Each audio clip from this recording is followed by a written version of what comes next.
think like with the main things to sort of take away from so like you had a sort of, I think, a trail of like that sort of alpha, be a jerk sort of guy, and that was something that really, unfortunately, like when I first started like watching people's content. Oh my gosh, I remember so many guys saying stuff like this to me, and it just been crash and burn. It was because I was always quite a sensitive person. Yeah.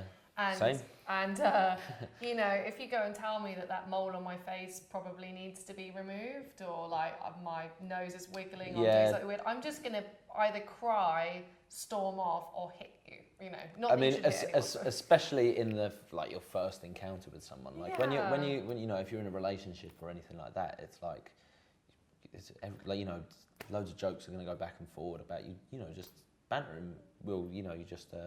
Mucking around with each other, but if it's like your first encounter, is to kind of take that thing and be like, hey, well, yeah, another girl's got that hairstyle, but she's a little bit neater than yours, or something like that. You know, like things like that. It's like the reason why that works is, you know, like if the person has lower self-esteem, they're going to want to feel like they have to prove something to you. But if their self-esteem's higher, they're just going to be like, okay.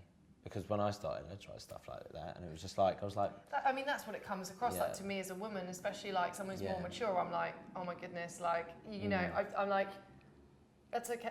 Bless your soul. Yeah. That's the space I go to, because I'm like, you're not coming across like it'll be all right, buddy. Yeah, just give it a few years, mate. Like, it's fine. Just keep at it. But I think, like the sort of things that really, that when I first started in that respect was like, I'd see these guys and I'd be like, almost having to make a decision in my head, like, do I want to be like that to get laid? Right, and I think lots of guys make the mistake to think that they have to be that guy because that's the guy that's attractive to women. So they almost turn into a parody, weird version of that. Yeah. And I think, if anything as well, in 2018, something we need to think about is women, I think, rightly so, are getting a higher need for safety, a higher need for trust, a higher need to know actually that you're not like just...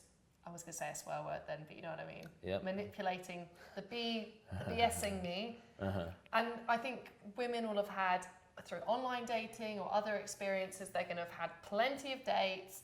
They're probably actually really looking for people that they think, no matter whether that guy's intentions are something more casual or something more serious, or something in between, seeing how things go, is they want someone who they can trust. And you only get trust if you go in there and you break trust immediately by being in a particular role that you're putting on or teasing too much. It actually will set up the whole interaction on the wrong foot. It's an incredibly when I was a nipper, you know, like it's incredibly tiring being a knob. You know, like it's like it's really, if you go into a bar and you're like, this is my strategy, like you'd be like, all right, so do you like those drinks? You're like, what am I doing? Like, this is just really, like, this is really uncomfortable. I don't know why I'm doing this. And it was like...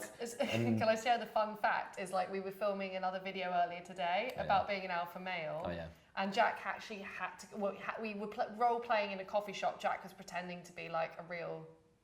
Just a bit of a douche. A bit of a douche, good use of word. I was like, well, finding on dodgy.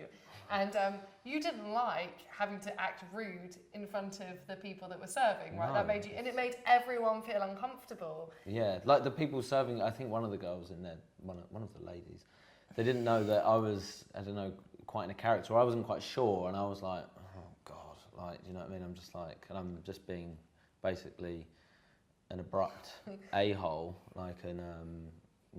it's really uncomfortable. Yeah, and this just made me laugh as I'm starting to get memories back now of guys that I've dated that have woefully gone down pretend to be arrogant. They're actually nice guys, you know, but they're putting it on because they think that I'm a woman that they need to do that. It's a maturity thing, and I think I don't think it's necessarily an age thing. It's a stage in part of the. I know, like guys messaging the process. Like, "So you excited to see me?" Yeah. For a first, not particularly, you know, like. Or that it's just sort of overly, just constantly qualifying the person and thinking like, if I do this, I'll maintain the power. Oh my God. Or even I'm just laughing, I keep getting these heinous flashbacks to dates where guys I'll be like, you're my little tiger, you're my little kitten. And I'm like, I literally will point blank say, I really don't like you saying that. No, I'm not. You know, I'm actually a person. You can just say like, no, this isn't effective because I don't have an IQ of 50. Like, you know, it's one of those things. It's sort of. It's so socially like